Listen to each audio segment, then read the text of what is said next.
بسم الله الرحمن الرحيم الحمد لله رب العالمين والصلاة والسلام على أشرف الأنبياء وسيد المرسلين محمد وعلى آله وصحبه ومن تبعهم بإحسان إلى يوم الدين.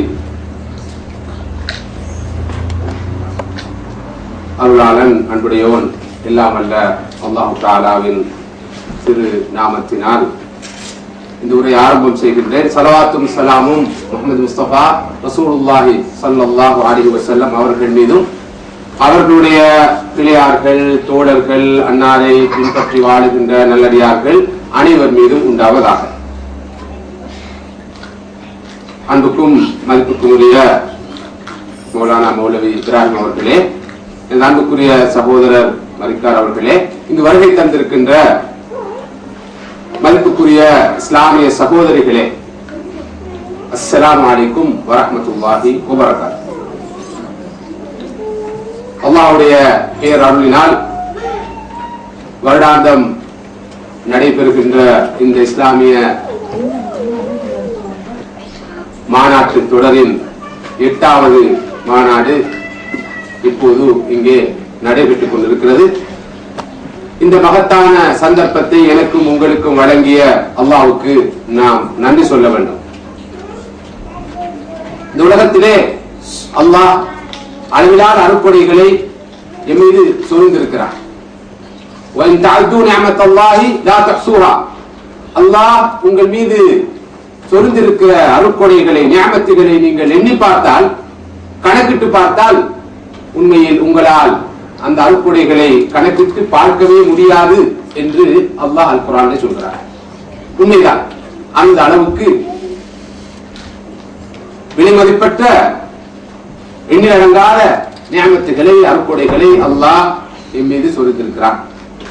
அவன் நமக்கு தந்திருக்கிற அருட்கொடைகள் மிக மேலான அருட்கொடை, மிக உயர்ந்த அருட்கொடை அவனுடைய தீனை, அவனுடைய வழிகாட்டலை, அவனுடைய வகையை, அவனுடைய மார்க்கத்தை நமக்கு தந்திருப்பதுதான்.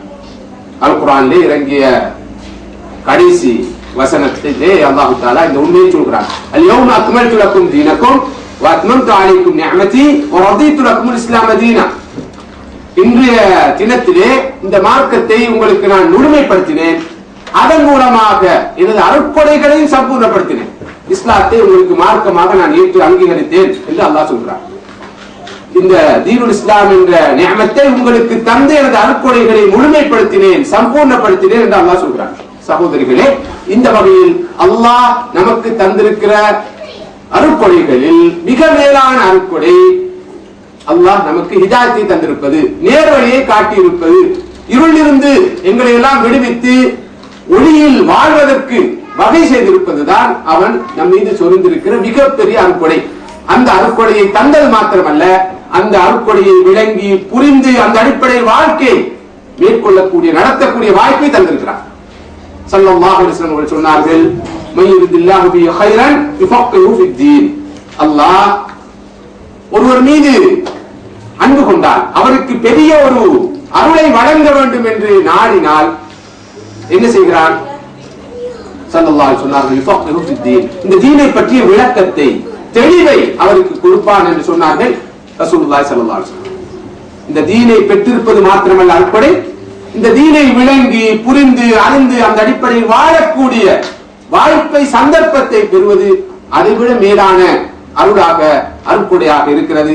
அந்த வகையில் இந்த நாட்டிலே வாழ்கின்ற உங்களுக்கு அல்லாஹ் இந்த 2 சந்தர்ப்பங்களையும் தந்திருக்கிறார். அதற்காக அவனுக்கு நானும் நீங்களும் நன்றி கூற கடமைப்பட்டிருக்கிறோம். சகோதரிகளே, மனிதன வரலாற்றிலே எத்தனையோ சமுதாயங்கள் தோன்றி வாழ்ந்து மறைந்திருக்கின்றன. நாகரிகங்கள் உலகிலே எழுச்சி பெற்று வீழ்ச்சி கண்டிருக்கின்றன. நூஹ் அலைஹிஸ்ஸலாம் அவர்களுடைய சமுதாயத்தை பற்றி கேள்விப்படுகிறோம். நபி ஹூதுடைய சமுதாயத்தை பற்றி அறிகிறோம். நபி சாலிஹுடைய சமூத் என்ற அந்த சமூகத்தை பற்றி நாம் தெரிந்து வைத்திருக்கிறோம். லூத் அலைஹிஸ்ஸலாம் அவர்களுடைய சமுதாயத்தை பற்றி நாங்கள் கேள்விப்பட்டிருக்கிறோம். நபி மூசா அலைஹிஸ்ஸலாம் அவருடைய சமுதாயத்தை பற்றி, ஃபிரௌனை பற்றி, அவனோடு வாழ்ந்த ஹாமானை பற்றி, காரூனை பற்றி எல்லாம் நாங்கள் கேள்விப்பட்டிருக்கிறோம். வரலாற்றிலே வாழ்ந்த சமூகங்கள், நாகரிகங்கள் இவை. இந்த சமுதாயங்கள் எல்லாம் அழிக்கப்பட்ட வரலாற்றை நாம் அறிந்திருக்கிறோம்.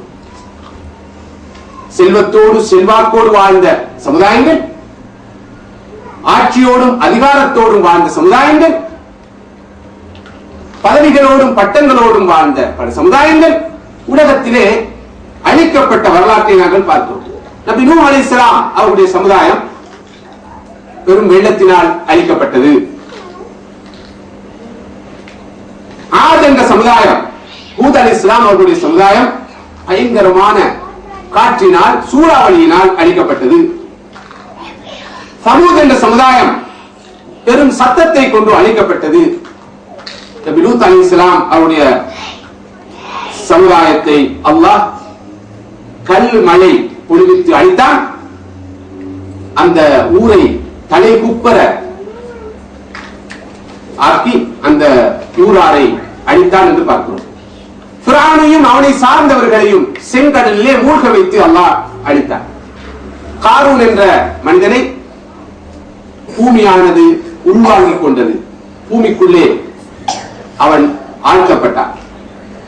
சரி, இவ்வாறு உலகிலே சமுதாயங்கள் ஏன் அழிக்கப்பட்டன, நாகரிகங்கள் ஏன் வீழ்ச்சி கண்டன, என்ன பின்னணி, என்ன காரணம் என்பதை பார்க்கின்ற போது உலகிலே நல்ல வளங்களோடு வாய்ப்புகளோடு வசதிகளோடு இருந்த வாழ்ந்த பல சமுதாயங்கள் அழிக்கப்பட்டனவென்றால் அதற்கு பிரதானமான காரணமாக, அடிப்படை காரணமாக அமைந்தது அந்தந்த சமுதாயங்கள் அல்லாஹ்வுடைய அருட்கொடைகளை மறந்து அவனுக்கு மாறு செய்தவை, பாவங்களில் ஈடுபட்டவை, தீமைகளில் ஈடுபட்டவை, குற்றச் செயல்களில் ஈடுபட்டவை.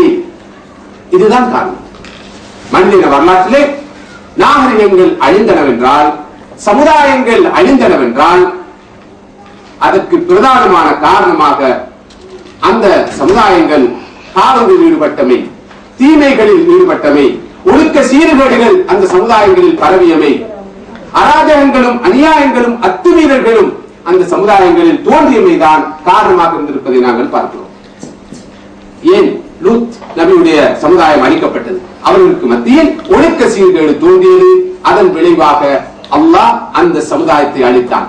கல் மலையை பொழிவித்தான். அந்த ஊரை தலைகுப்புற வீழ்த்தி அந்த ஊராரை அழித்தான் என்றால் குர்ஆன் சொல்கிறது. மதியன் வாசிகள் அழிக்கப்பட்டார்கள். என்ன காரணம்? அளவை நிர்வகியில் அவர்கள் மோசடி செய்தார்கள். அதன் விளைவாக அவர்கள் தண்டிக்கப்பட்டார்கள். ஃபிரௌனும் அவனை சார்ந்தவர்கள் மேல் அழிக்கப்பட்டார்கள். பயங்கர அநியாயத்தில் அராஜகத்தில் அவர்கள் ஈடுபட்டார்கள். அதன் காரணமாக அவர்கள் அழிக்கப்பட்டார்கள். காரூன் ஏன் அழிக்கப்பட்டான்? அவன் ஏன் பூமிக்குள் வாங்கப்பட்டான்? திமிரும் பெருமையும் ஆணவமும் அகங்காரம் இது காரணமாக அமைந்தது. மனித இன வரலாற்றின் பிற்பட்ட காலத்திலே எத்தனையோ சாம்ராஜ்யங்கள் வீழ்ச்சி கண்டிருப்பதை நாம் பார்க்கிறோம். ரோம சாம்ராஜ்யம் வீழ்ச்சி அடைந்ததென்றால், கிரேக்க சாம்ராஜ்யம் வீழ்ச்சி கண்டதென்றால், பாரசீக சாம்ராஜ்யம் வீழ்ச்சி கண்டதென்றால், உஸ்மானிய முஸ்லிம்களால் ஆட்சி செய்யப்பட்ட ஒட்டமன் எம்பையர் நாங்கள் சொல்லுவோம் உஸ்மானிய சாம்ராஜ்யம் வீழ்ச்சி கண்டதென்றால், முஸ்லிம் ஸ்பெயின் விழுந்ததென்றால் என்ன காரணம்? பிற்பட்ட கால ஆட்சியாளர்களும் சமூகங்களும் துர்நடத்தையில் ஈடுபட்டார்கள். ஒழுக்க சீர்கேடுகள் அவர்கள் மத்தியில் பரவின, பாவச் செயல்கள் மலிந்தன, குற்றச் செயல்கள் அதிகரித்தன, சமூக சீர்கேடுகள் கூடின, அநியாயமும் அராஜகமும் பரவலாக இடம்பெற்ற வேளையில் தான் அந்த சாம்ராஜ்யங்கள் வீழ்ச்சி கண்டன, அந்த சமுதாயங்கள் அழிக்கப்பட்டன என்ற வரலாற்றை, மனித வரலாற்றை படிக்கின்ற போது நாம் பார்க்கிறோம். சகோதரிகளே, இந்த வகையில் பாவங்கள் மறுமைக்கு முன்னால் இந்த உலகத்திலே பயங்கர விளைவுகளை, பாதிப்புகளை, விபரீதங்களை ஏற்படுத்தக்கூடியவை.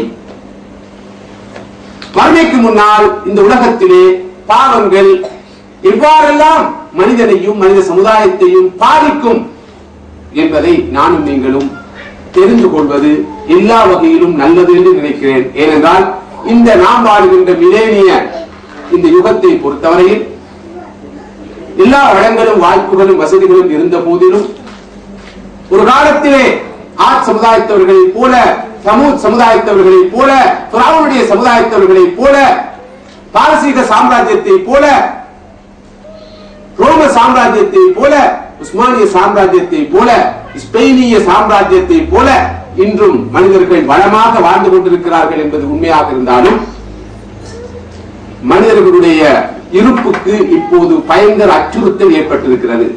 மனித சமுதாயத்துக்கு எந்த நேரத்தில், எந்த வேளையில், எந்த அழிவு, எந்த அனர்த்தம், எந்த சோதனை வரும் என்று எவராலும் சொல்ல முடியாத ஒரு பயங்கரமான சூழ்நிலை இப்போது உலகத்திலே உருவாகி இருக்கிறது.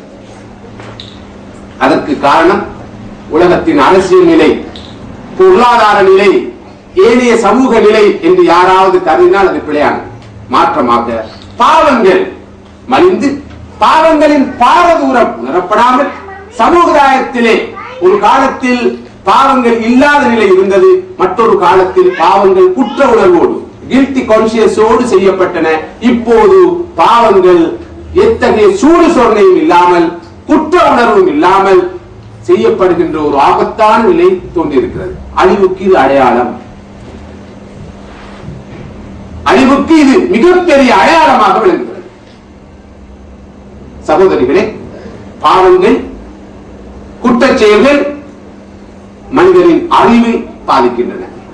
பாவங்கள், குற்றச் செயல்கள் மனிதனுடைய ஆத்மாவை பாதிக்கின்றன. பாவங்கள், குற்றச் செயல்கள் மனிதனுடைய உடலை பாதிக்கின்றன. பாவங்கள், குற்றச் செயல்கள் மனிதனின் குடும்பத்தை, குழந்தைகளை பாதிக்கின்றன. பாவங்கள், குற்றச் செயல்கள் ஒரு மனிதன் வாழுகின்ற சூழல் சுற்றாடலில் இருப்பவர்களை பாதிக்கின்றன. பாவங்கள் தனி மனிதனுக்கு அச்சுறுத்தல், பாவங்கள் குடும்பங்களுக்கு அச்சுறுத்தல், பாவங்கள் சமுதாயத்துக்கு அச்சுறுத்தல், பாவங்கள் முழு மனித இனத்துக்கும் பெரிய அச்சுறுத்தல், மனித சமுதாயத்தின் இருப்புக்கே மிகப்பெரிய ஆபத்து என்ற பெரிய உண்மையை நாம் புரிந்து கொள்ள வேண்டும்.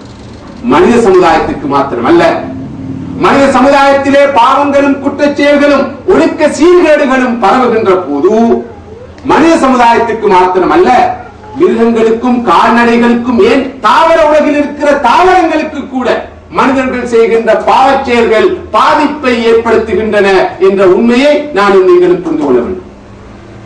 இன்றைய உலகில் இந்த அவல நிலை, பாவங்கள் மலிந்த, குற்றச் செயல்கள் மலிந்த, குற்ற உணர்வு இல்லாமல் அல்லாஹ்வுக்கு மாறு செய்கின்ற, சமூக விரோத செயல்களில் ஈடுபடுகின்ற, தீமைகள் ஈடுபடுகின்ற இந்த நிலை தொடரும் என்றிருந்தால், இந்த தோற்றப்பாடு தொடர்ந்து இருக்கும் என்றிருந்தால், உண்மையில் அல்லாஹ் காப்பாற்ற வேண்டும். கிட்டிய எதிர்காலத்தில், நியர் ஃபியூச்சரில் இந்த மனித சமுதாயம் விதவிதமான வித்தியாசமான உருவங்களில், வித்தியாசமான வடிவங்களில் பெரிய அனர்த்தங்களுக்கு, பெரிய டிசாஸ்டர்ஸுக்கு முகம் கொடுக்க வேண்டிய நிலை நிச்சயமாக வரும். இப்போது அதற்கான அடையாளங்களை, அறிகுறிகளை உலகளாவிய ரீதியில் நானும் நீங்களும் பார்த்துக் கொண்டிருக்கிறோம். அவற்றுக்கான நியாயங்களை, காரணங்களை இன்னும் சரியாக நாம் உணராமல் இருப்பதுதான், அடிப்படையான கோர்ஸ் என்ன என்பதை புரிந்து கொள்ளாமல் இருப்பதுதான் மிகவும் கவலைக்குரிய நிலையாகும். முஜாஹித் ரஹிமஹுல்லாஹ் அவர்கள் சொன்னார்கள், மனிதர்கள் பாவத்தில் ஈடுபடுகின்ற போது பாவம் செய்கின்ற மனிதர்களை பார்த்து மிருகங்கள் சாபமிடுகின்றன. மனிதர்கள் பாவத்தில் ஈடுபடுகின்ற போது பாவத்தில் இருக்கிற மனிதர்களை பார்த்து மிருகங்கள் சபிக்கின்றன, இவர்கள் நாசமாக போக வேண்டும் என்று. ஏனென்றால் மனிதர்கள் பாவம் செய்கின்ற போது, பாவகாரில் ஈடுபடுகின்ற போது, அத்துமீறுகின்ற போது, துர்நடத்தையில் ஈடுபடுகின்ற போது, கெட்ட குணங்களை கொண்டவர்களாக மாறுகின்ற போது உலகிலே கஷ்ட நஷ்டம் வரும். காலத்துக்கு மழை பெய்யாது, பஞ்சம் வரும், பட்டணி வரும், வறட்சி வரும். மனிதர்கள் செய்கின்ற பாவத்தினால் இத்தகைய நிலை தோன்றும். இதனால் கால்நடைகள், மிருகங்கள் பாதிக்கப்படும். அப்போது அந்த மிருகங்களும் கால்நடைகளும் இத்தகைய மனிதர்களை சபிக்கும் என்று சொன்னார்கள் முஜாஹித் ரஹிமஹுல்லாஹ் அவர்கள். அல் குர்ஆன் ஒரு பெரிய உண்மையை சொல்கிறது. வஹரல் ஃபஸாது ஃபில் பர்ரி வல் பஹர் பிமா கஸபத் ஐதின் நாஸ். மனிதர்களுடைய கரங்கள் செய்த தீவினை காரணமாக கடலிலும் கரையிலும் குழப்பம் வரும். குழப்பம் ஏற்படுவதற்கு, கடலில் குழப்பம் வருவதற்கு, கரையில் குழப்பம் வருவதற்கு பிரதானமான காரணம், பிரபஞ்சத்தில் எல்லாம் ஒழுங்காக இருக்கின்ற போது மனிதன் மாத்திரம் பிழையாக நடந்து கொள்வது, மோசமாக நடந்து கொள்வது. அந்த நிலையிலே கடலிலும் கரையிலும் குழப்பம் வரும் என்று அல் குர்ஆன் சொல்கிறது. காரணம் மனிதர்களுடைய கரங்கள் செய்கின்ற பாவங்கள் என்றால் குர்ஆன் சொல்வதை பார்க்கிறோம். சகோதரிகளே, பாவங்களின் விளைவுகள், பாவங்களின் விபரீதங்கள், பாவங்களினால் ஏற்படக்கூடிய பாதிப்புகள் சொல்லில் அடங்காது. ரசூலுல்லாஹி ஸல்லல்லாஹு அலைஹி வஸல்லம் அவர்கள் ஒரு நாள் மக்கத்து முஹாஜிர்களை, மக்கத்து முஸ்லிம் சகோதரர்களை விழித்து சொன்னார்கள், 5 குணங்கள் உங்களுக்கு வந்துவிடும் என்றிருந்தால் பெரிய ஆபத்தில் முடியும். அந்த 5 துர்க்குணங்களினால், கெட்ட குணங்களினால் நீங்கள் பாதிக்கப்படக்கூடாது என்று நான் விரும்புகிறேன். அதற்காக அல்லாஹ்விடம் பாதுகாவல் தேடுகிறேன். ஆனால் எதிர்காலத்தில் இந்த 5 வகையான மோசமான குணங்களும் மனித சமுதாயத்திற்கு வந்து மனித சமுதாயத்திற்கு பேரழிவு ஏற்படும் அச்சுறுத்தல் நிலை உருவாகும் என்ற கருத்தை ஸல்லல்லாஹு அலைஹி வஸல்லம் சொன்னார்கள். அந்த 5 விஷயங்கள் என்ன தெரியுமா? 1500 வருடங்களுக்கு முன்னால் அல்லாஹ்வுடைய ரசூல் ஸல்லல்லாஹு அலைஹி வஸல்லம் சொல்கிறார்கள், இந்த சமுதாயத்தில் விபசாரம், துர்நடத்தை, கெட்ட நடத்தை தோன்றி அந்த சமுதாயத்தை சேர்ந்தவர்கள் அந்த துர்நடத்தையில், கெட்ட நடத்தையில், ஜினாவில் பகிரங்கமாக ஈடுபடும் நிலை தோன்றுகிறதோ, வெட்கமில்லாமல், கூச்சமில்லாமல், அடக்கமில்லாமல் பகிரங்கமாகவே ஜினாவில் ஈடுபடுகின்ற நிலை எப்போது உருவாகுமோ அப்போது அவர்களுடைய முன்னோர்கள் அறியாத புது புது நோய்கள் பரவும் என்று சொன்னார்கள் ஸல்லல்லாஹு அலைஹி வஸல்லம். மனிதனுடைய ஒழுக்க சீர்கேட்டுக்கும் உடல் ரீதியான நோய்களுக்கும் என்ன சம்பந்தம் என்று ஒரு காலத்தில் வினவப்பட்டது. ஒரு மனிதனுடைய பண்பாட்டுக்கும் நடத்தைக்கும் உடல் ரீதியான நோய்க்கும் என்ன சம்பந்தம் என்று சொல்லப்பட்டது. சகோதரிகளே, இன்று உங்களுக்கு தெரியும், கெட்ட நடத்தையின் மிகப்பெரிய விளைவாக, மிகப்பெரிய பாதிப்பாக இத்தகைய ஒரு ஆட்கொள்ளி நோய் முழு மனித சமுதாயத்துக்கு அச்சுறுத்தலாக மாறி இருக்கிறது. கோடான கோடி மனிதர்கள் ஆட்கொள்ளி நோயினால் பாதிக்கப்பட்டு அனுதினமும் அழிந்து கொண்டிருக்கிறார்கள் என்றால் காரணம் ரசூலுல்லாஹி ஸல்லல்லாஹு அலைஹி வஸல்லம் சொன்ன இந்த உண்மைதான். சுனன் இப்னு மாஜா, முஸ்தத்ரக்குல் ஹாக்கிம், சுனன் பைஹக்கி ஆகிய கிரந்தங்களில் பதிவாக இருக்கிற இப்னு உமர் ரலியல்லாஹு அன்ஹு அவர்கள் அறிவிக்கிற ஹதீஸ் இது. 5 குணங்கள் உங்களுக்கு மத்தியில் வந்துவிட்டால் அதன் விளைவு என்னவாக இருக்கும்? இந்த சமுதாயத்தில் ஃபாஹிஷா என்ற கெட்ட நடத்தை உருவாகி அந்த சமுதாயம் அதை வெளிப்படையாகவும் செய்ய ஆரம்பித்து விட்டால் அவர்களுடைய முன்னோர்கள் அறியாத புது புது நோய்கள் அவர்கள் மத்தியில் பரவும். இரண்டாவதாக சொன்னார்கள், எந்த சமுதாயத்தில் அளவை நிர்வகியில் மோசடி செய்கின்ற நிலை உருவாகுமோ, அதாவது வியாபார கொடுக்கல் வாங்கல், உழைப்பு, சம்பாத்தியம் முதலான விஷயங்களில் ஹலால் ஹராத்தை பேணாத நிலை, மோசடி, ஏமாற்று, நம்பிக்கை நாணயம் இல்லாத போக்கு எந்த சமுதாயத்தில் உருவாகுமோ அந்த சமுதாயம் பசியினால், பட்டணியினால், பஞ்சத்தினால், பொருளாதார நெருக்கடியினால் வெகு சீக்கிரத்தில் சோதிக்கப்படும் நிலை உருவாகும் என்பது மாத்திரமல்ல, அநியாயக்கார ஆட்சியாளர்கள் அவர்கள் மீது சாட்டப்படுவார்கள் என்று சொன்னார்கள் ரசூலுல்லாஹி ஸல்லல்லாஹு அலைஹி வஸல்லம். எந்த சமுதாயம் தமது பொருளுக்குரிய ஜகாத்தை கொடுக்காமல் இருக்கிறதோ அந்த சமுதாயத்துக்கு மழை கூட சரியாக காலத்துக்கு பெய்யாத நிலை உருவாகும். கால்நடைகளும் மிருகங்களும் இல்லை என்றிருந்தால் அவர்களுக்கு மொத்தமாக மழையே பெய்யாது என்று சொன்னார்கள் ரசூலுல்லாஹி ஸல்லல்லாஹு அலைஹி வஸல்லம். அது மாத்திரமல்ல, தொடர்ந்து சொன்னார்கள், எந்த சமுதாயம் அல்லாஹ்வுக்கும் ரசூலுக்கும் செய்து கொண்ட உடன்படிக்கையை மீறி விடுகிறதோ அந்த சமுதாயத்தின் மீது அல்லாஹ் எதிரிகளை சாட்டி விடுவார்.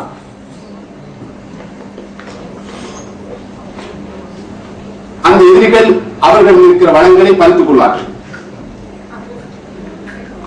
ஒரு சமுதாயத்தின் தலைவர்கள் அல்லாஹ்வுடைய வேதத்தின் அடிப்படையில் தீர்ப்பு வழங்கவில்லை என்றால், அல்லாஹ் இறக்கியதை பேணி நடக்கவில்லை என்றால் அவர்களுக்கு மத்தியிலே அல்லாஹ் மோதலை ஏற்படுத்தி அழிப்பான் என்று சொன்னார்கள் ஸல்லல்லாஹு அலைஹி வஸல்லம்.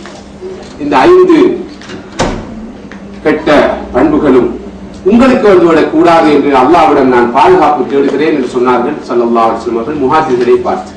இந்த நிலை எதிர்காலத்தில் தோன்றினால் இத்தகைய விளைவுகள், பாதிப்புகள், விபரீதங்கள் வரும் என்று விளக்கினார்கள் ஸல்லல்லாஹு அலைஹி வஸல்லம். சகோதரிகளே, பாவங்கள் மிக பாரதூரமானவை. பாவங்களின் விளைவுகள் மிக மிக பயங்கரமானவை. இமாம் இப்னு கய்யிம் ரஹ்மத்துல்லாஹி அவர்கள் தன்னுடைய அத்தா வத்தவா பிணியும் மருந்தும் என்ற தலைப்பில் எழுதிய நூலிலே பாவங்களின் விளைவுகளை, பாவங்களின் பாதிப்புகளை, இந்த உலகத்திலேயே பாவத்தில் ஈடுபடுபவர்கள், உள்ளத்தால், உடலால், அறிவால், ஆத்மாவால், எண்ணத்தால் பாவங்களில் ஈடுபடுபவர்கள் இத்தகைய பாதிப்புகளை அடைவார்கள் என்பதை மிக அழகாக விரிவாக விளக்கியிருக்கிறார்கள். பாவத்தின் மிக மோசமான விளைவு என்ன தெரியுமா? உண்மையான அறிவை பெற முடியாமல் போகுது. பாவிகளுக்கு சரியான அறிவு கிடைக்காது, சரியான தெளிவு கிடைக்காது. எது உண்மை, எது பொய், எது சத்தியம், எது அசத்தியம், எது ஹக்கு, எது பாத்தில், எது சரி, எது பிழை என்பதை பிரித்தறியக்கூடிய ஆற்றலை, அது பற்றிய அறிவை பாவத்தில் ஈடுபடுபவர்கள் பெற மாட்டார்கள். ஏனென்றால் அறிவு என்பது ஒரு ஒளி, பாவம் என்பது அந்த ஒளியை அணைக்கக்கூடியது. இமாம் மாலிக் ரஹ்மத்துல்லாஹி அவர்கள் ஒரு நாள் இமாம் ஷாஃபி ரஹ்மத்துல்லாஹி அவர்களை பார்க்கிறார்கள்.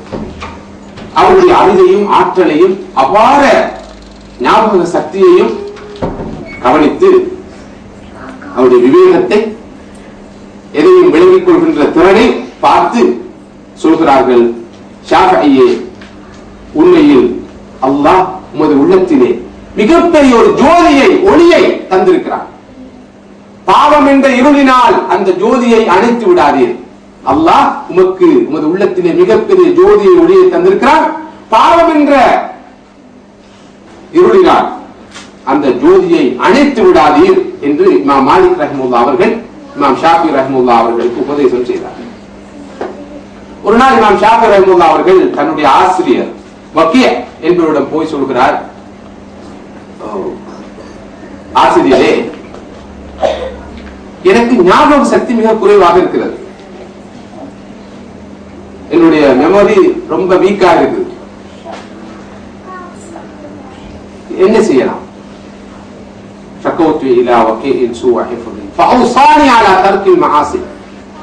அப்போது அவர் சொன்னார், மகனே, பாவங்களை விட்டுவிடு.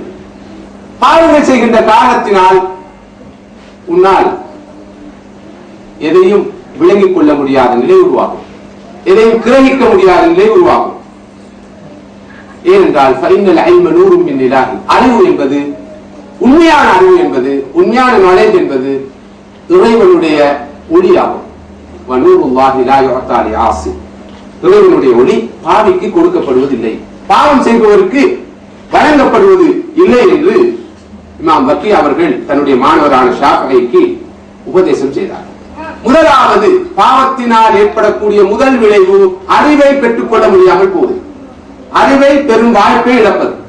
இரண்டாவது ஆபத்து, ரிசுக்கை மனிதர்கள் இழக்கின்ற நிலை. ரிசுக்கு கிடைத்தாலும் அது பரக்கத்தை இழக்கின்ற நிலை பாவத்தினால் உருவாகும்.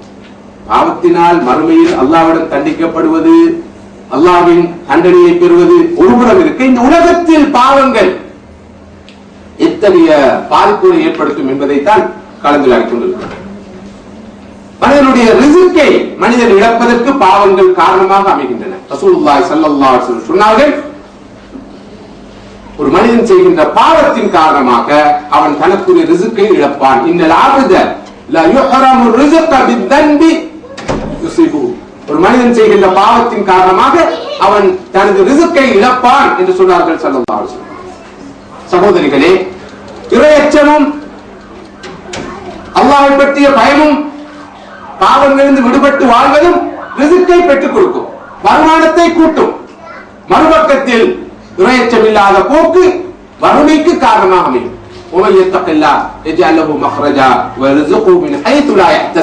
இவர் அல்லாஹ்வை பயந்து அஞ்சி தக்வாவின் அடிப்படையில் வாழ்கிறாரோ, அல்லாஹ் அவர் எதிர்பாராத வகையில் அவருக்கு ரிசுக்கை கொடுப்பார், அவர் எதிர்பாராத விதத்தில் அவருக்கு ரிசுக்கை கொடுப்பார் என்று சொன்னார்கள். சொல்கிறது புனித அல்குர்ஆன். பாவத்தின் மற்றும் ஒரு பாதிப்பு என்ன தெரியுமா? அல்லாஹ்வுக்கும் அடியானுக்கும் இடையில் உள்ள உறவு முறிவது. அல்லாஹ்வுக்கும் அடியானுக்கும் இருக்கிற உறவு முறிவது பாவத்தின் மற்றுமோர் முக்கியமான விளைவாகும். இதன் காரணத்தினால் மனிதன் தனிமைப்படுத்தப்படுவான். பாவி இந்த உலகத்தில் தனிமைப்படுத்தப்படுவான். அல்லாஹ்வுடனான உறவு அறுக்கப்பட்டு விடும். கட்டுப்பாட்டு அறையுடனான தொடர்பு இல்லாமல் போய்விடும். அதன் விளைவாக கட்டுப்பாடு இல்லாத நிலையில் அலைக்கலந்து திரிகின்ற ஒரு பயங்கரமான நிலை பாவிக்கு உருவாகும். இந்த உலகிலே பாவிகளுடைய நிலையை நாங்கள் பார்க்கிறோம். அவர்கள் திசை தெரியாமல், எங்கு போகிறோம் என்பதை அறியாமல் அலைந்து திரிவார்கள். ஏனென்றால் ரப்புல் ஆலமீனுடனான உறவை அவர்கள் முறித்துக் கொண்டவர்கள், தொடர்பை அறுத்துக் கொண்டவர்கள். எனவே அவர்கள் தெளிவில்லாமல், ஒரு முடிவில்லாமல், இலக்கு இல்லாமல், வாழ்க்கையை நோக்கம் இல்லாமல், லட்சியம் இல்லாமல் அலைந்து திரிந்து எங்காவது போய் முட்டி மோதி வாழ்க்கையை முடித்துக் கொள்வார்கள்.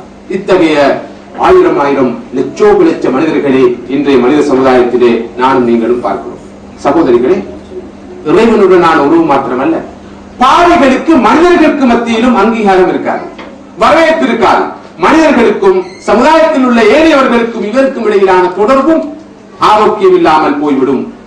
நல்லவர்கள், நல்லடியார்கள், சாலிஹீன்கள் பாவிகளை விட்டு தூரமாக விடுவார்கள், அவர்களை வெறுப்பார்கள். எனவே பல்வேறு பிரச்சனைகளுக்கு மனித சமுதாயத்தின் நோம் கொடுப்பவர்களாகவே அல்லாஹ்வுக்கு மாறு செய்பவர்கள், பாவ காரியங்களில் ஈடுபடுபவர்கள் இருப்பார்கள்.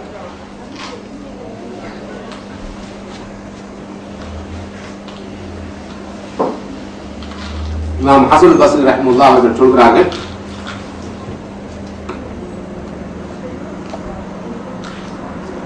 எனது பாவத்தின் விளைவை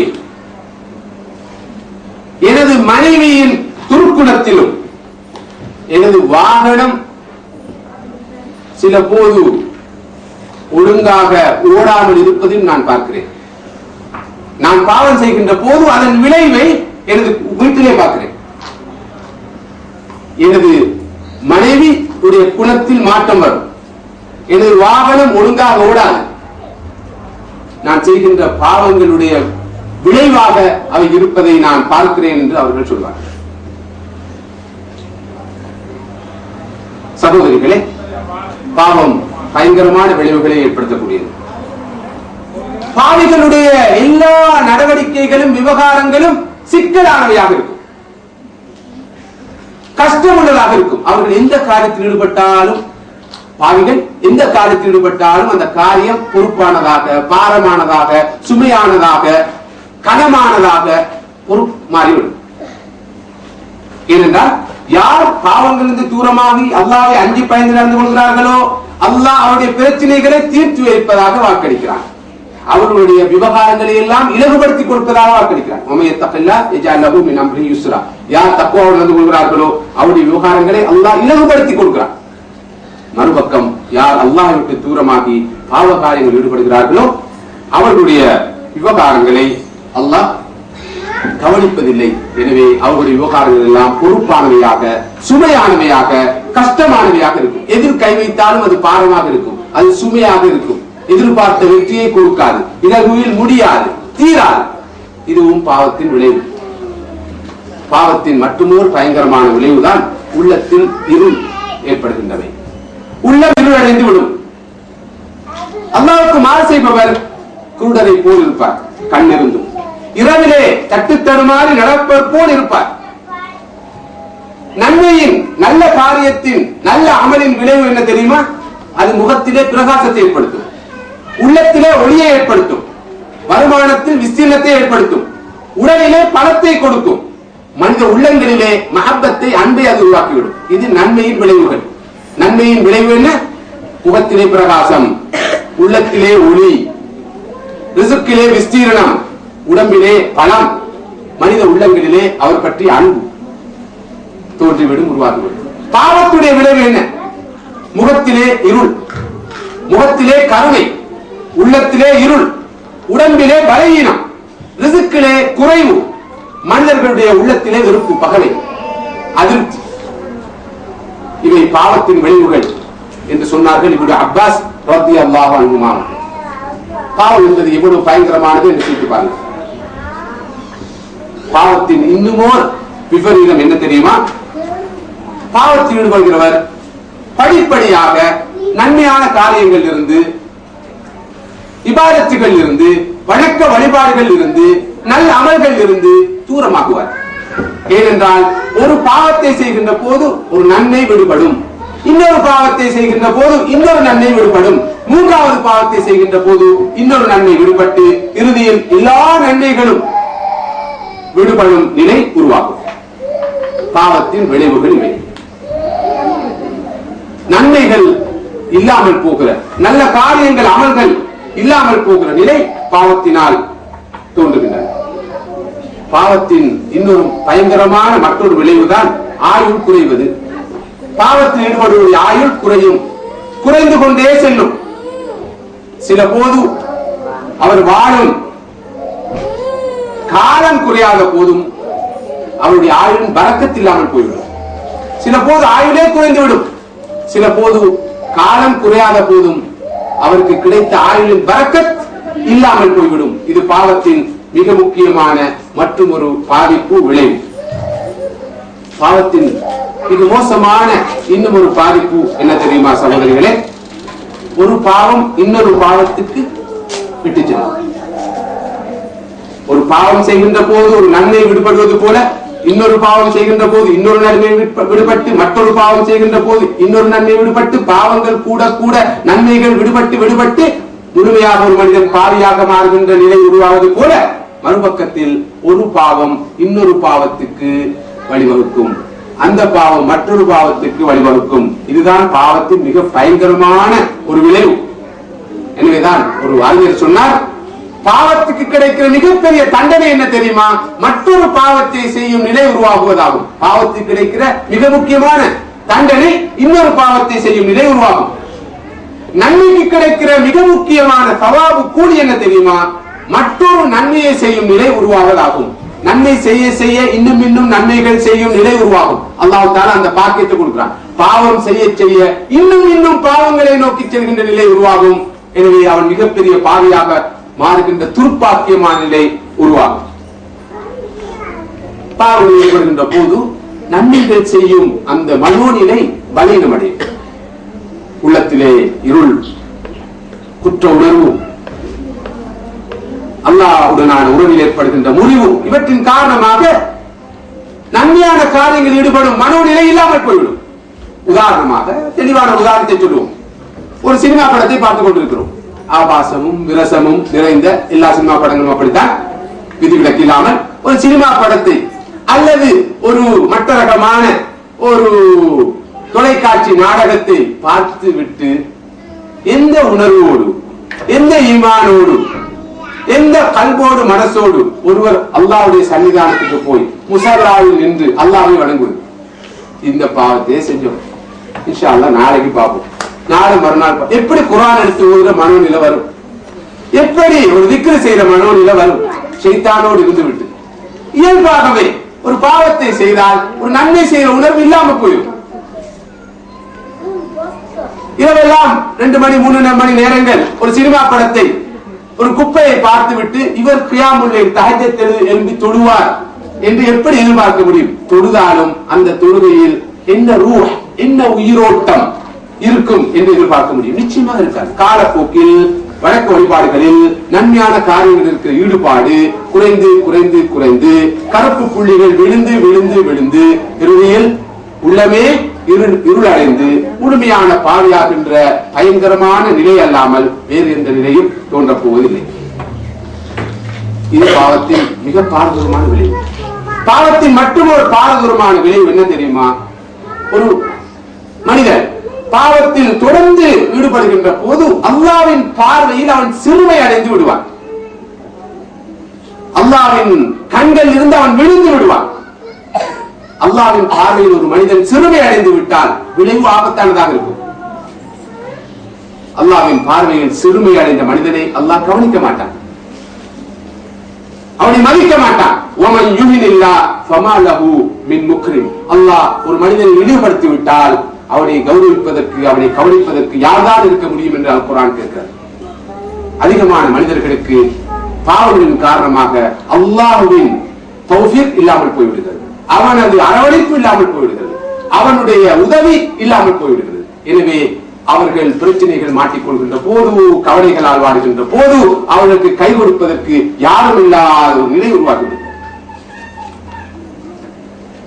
பாவத்தின் விளைவுகள் மனித சமுதாயத்தை மாத்திரமல்ல மிருகங்களை கூட உயிரினங்களை கூட பாதிக்கும் என்று நான் சொன்னேன்.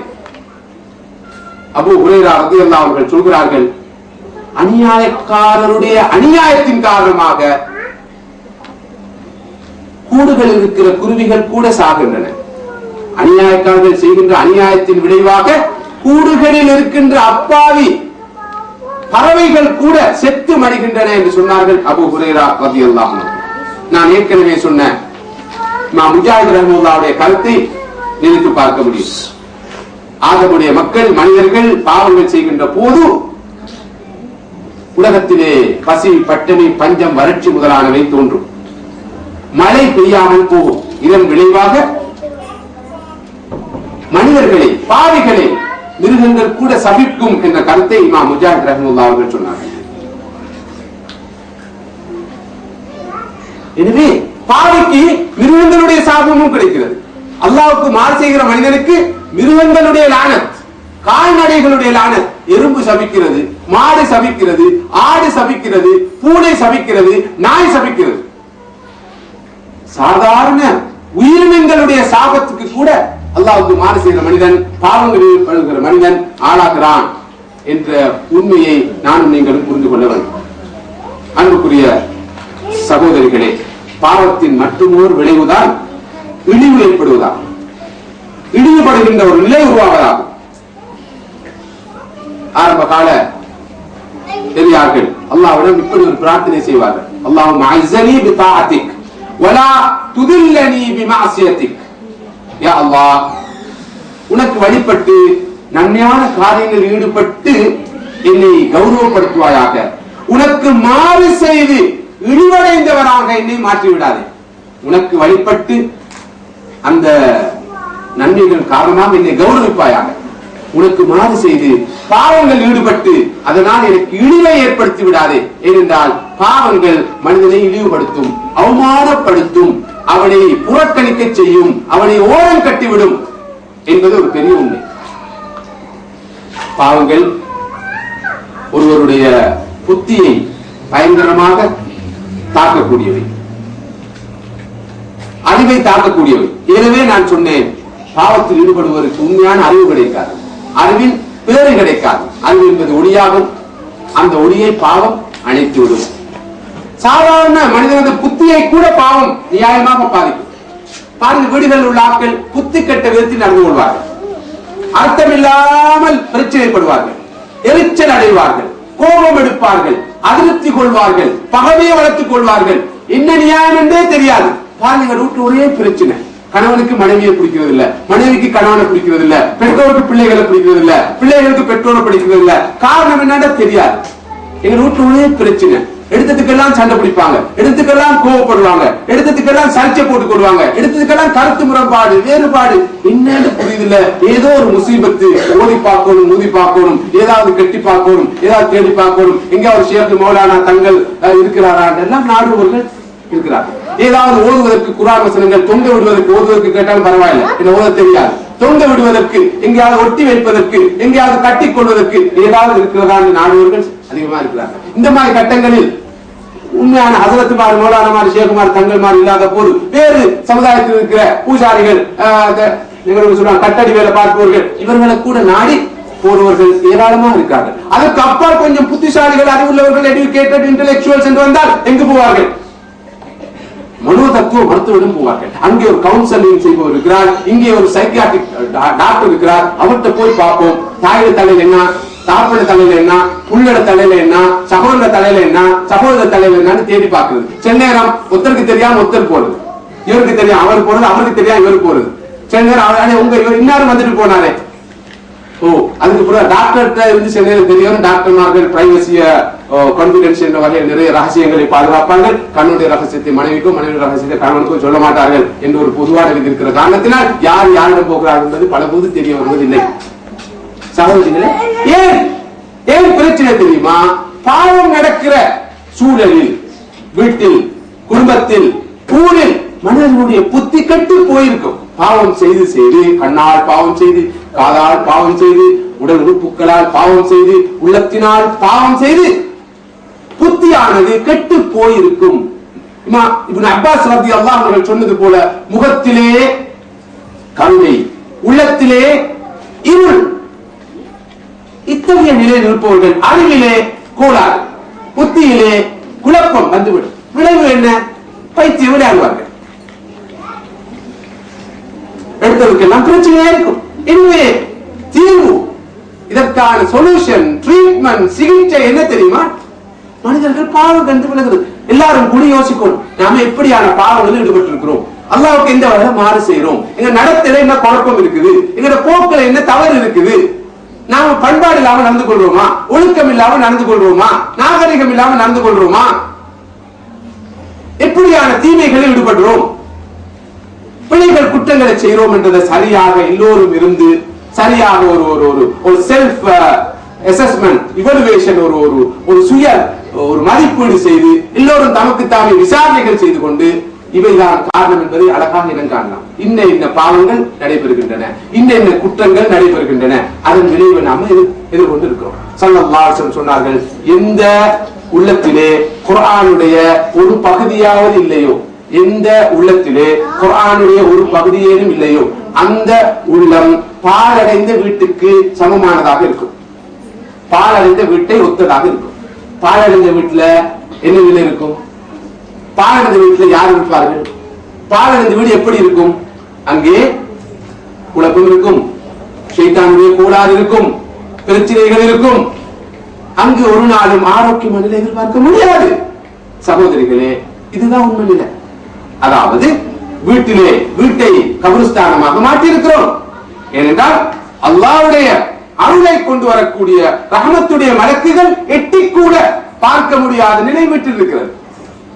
ஒன்றோ சங்கீதம் இல்லாத போது, பாடல்கள் இல்லாத போது, சினிமா படங்கள், இப்படி இப்படி இப்படி பாவமான காரியங்கள், ஷைத்தானை வரவழைக்கக்கூடிய காரியங்கள் மாத்திரமல்ல, வீட்டில் வந்து கூத்தாடக்கூடிய பாவங்கள் நடைபெற்றுக் கொண்டிருக்கிற போது ரஹ்மத்துடைய மலக்குகளை எதிர்பார்க்க முடியாது. எனவே நீங்கள் வீட்டிலே யாசீனை தொங்க வைத்து, தபாரக் சூராவை தொங்க வைத்து, ஆயத்துல் குர்சியை தொங்க வைத்து, காபத்துல்லாவுடைய படத்தை தொங்க வைத்து, ஹரம் ஷரீஃபுடைய படத்தை தொங்க வைத்து, வாரத்துக்கு ஒரு முறை வெள்ளிக்கிழமை இரவு சூரா யாசீனை ஓதி இந்த பயங்கரமான ஷைத்தான்களை விரட்ட முடியாது. இது லேசி மாசான ஷைத்தான்கள் அல்ல, பவர்ஃபுல்லான ஷைத்தான்கள். இந்த ஷைத்தான்களை விரட்ட வேண்டும் என்றால் பவர்ஃபுல்லான ஆயுதங்கள் தேவை, மிக மிக சக்தி வாய்ந்த ஆயுதங்கள் தேவை. அந்த ஆயுதங்கள் தான் நன்மையான காரியங்கள், அந்த ஆயுதங்கள் தான் தீமைகள் விட்டு தூரமாகுது, அந்த ஆயுதங்கள் தான் வீட்டை ஆரோக்கியமான ஒரு ஹெல்த்தி ஒரு என்வாயன்மெண்ட், மிக ஆரோக்கியமான ஒரு சூழ்நிலையை குடும்பத்தில் வீட்டில் உருவாக்குவது. எப்படி? நன்மைகளால், நற்காரியங்களால், வணக்க வழிபாடுகளால், திக்ர் ஔராதுகளால், குர்ஆன் திலாவத்தினால், நல்ல குணங்களினால், நல்ல பண்புகளினால். அத மூடி வைங்க, என்ன திறந்து வச்சா வெளியே சத்தம் போகும், திறந்த நிலையிலே திறந்து இருக்கு. சகோதரிகளே, வீட்டை ரஹ்மத்துடைய மலக்கள் வரக்கூடிய நிலைக்கு நாம் உருவாக்க வேண்டிய தேவை அவசியம். அதுவெல்லாம் இந்த பேச்சுவர்க் சரி வராது. ஷைத்தானுக்கு தலையை காட்டுறது, அல்லாஹ்வுக்கு வாழை காட்டுறது, அதையும் பார்க்கிறது, இதையும் பார்க்கிறது, இதுவும் கொஞ்சம் அதுவும் கொஞ்சம் முடியாது. ஒன்றோ இந்த பாதை அல்லது அந்த பாதை, ரெண்டில் ஒன்றை தெரிவு செய்து ஆக வேண்டும். ஷைத்தானுடைய பாதை என்றால் அதுல போயிடும், ரஹ்மானுடைய பாதை என்றால் அதுல போகணும். ரெண்டுக்கும் இடையில நிற்க முடியாது.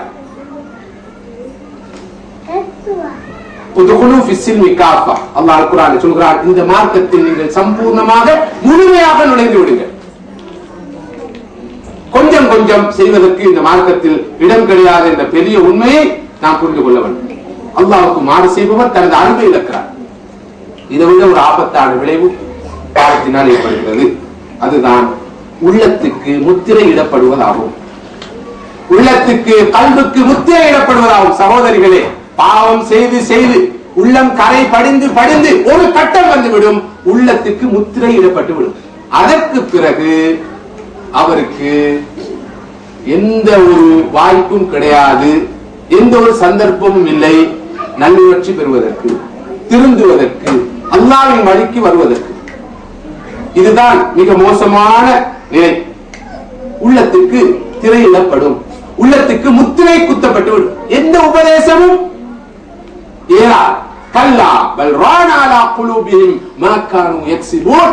அல் குர்ஆன் சொல்கிறது அவருடைய உள்ளங்களிலே கரை படிந்து விட்டன அவர்கள் செய்த பாவங்களின் காரணமாக. செய்து செய்து பாவம் செய்து செய்து உள்ளம் கருணை அடைந்து இறுதியில் உள்ளத்துக்கு முத்திரையிடப்படும் நிலை உருவாகிவிட்டால் அல்லாஹ் சுப்ஹானஹு வ தஆலா அனைவரையும் காப்பாற்ற வேண்டும். அதற்கு பிறகு அவரை பொறுத்தவரை எந்த ஹோப்பும் கிடையாது.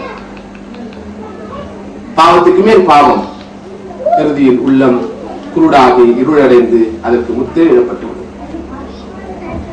பூட்டு போடப்பட்டு விடும். சகோதரிகளே, பாவத்தின் இன்னொரு பயங்கரமான விளைவு என்ன தெரியுமா? பாவிகள் எப்போதும் சபிக்கப்பட்டுக் கொண்டிருக்கிறார்கள். ஏற்கனவே நான் சொன்னேன், பாவிகள் மிருகங்களால் கால்நடைகளால் சபிக்கப்படுகிறார்கள். அதை விட ஒவ்வொரு பாவத்திலும் ஈடுபடுகின்ற போது அல்லாஹ்வுடைய சாபம், மலக்குகளுடைய சாபம், ரசூலுல்லாஹி ஸல்லல்லாஹு அலைஹி வஸல்லம் சாபம் வருகிறது. ஒவ்வொரு பாவத்தை இட்டும் ஸல்லல்லாஹு அலைஹி வஸல்லம் சபித்த ஹதீஸ்களை நாங்க பார்க்கிறோம். அல்லாஹ் தஆலா லானத் செய்த பாவங்களை நாம் பார்க்கிறோம். இவை பாவங்களுடைய பயங்கரமான விளைவுகள். சகோதரிகளே, அரைகுடைய ஆடைகளை அணிந்து திருகின்ற பெண்களை ஸல்லல்லாஹு அலைஹி வஸல்லம் சபித்தார்கள்.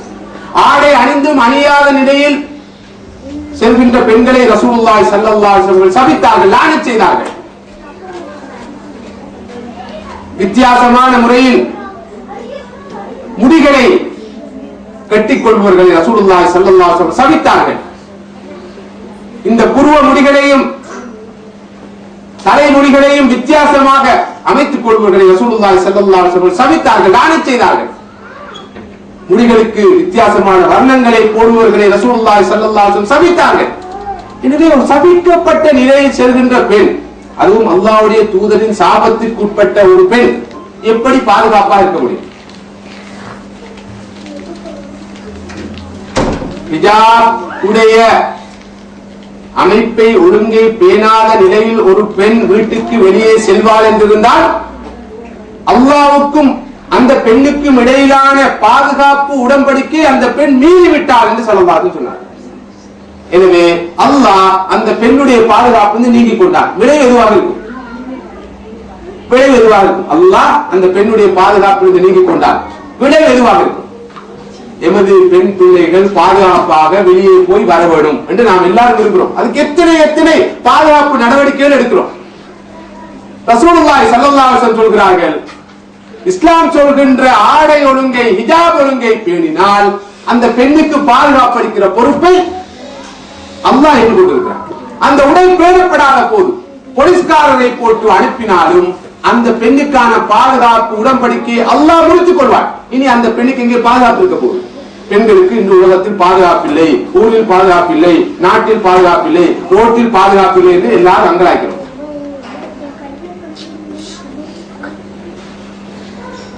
நான் இந்த நாள் ஒரு செய்தி கேள்விப்பட்டேன்.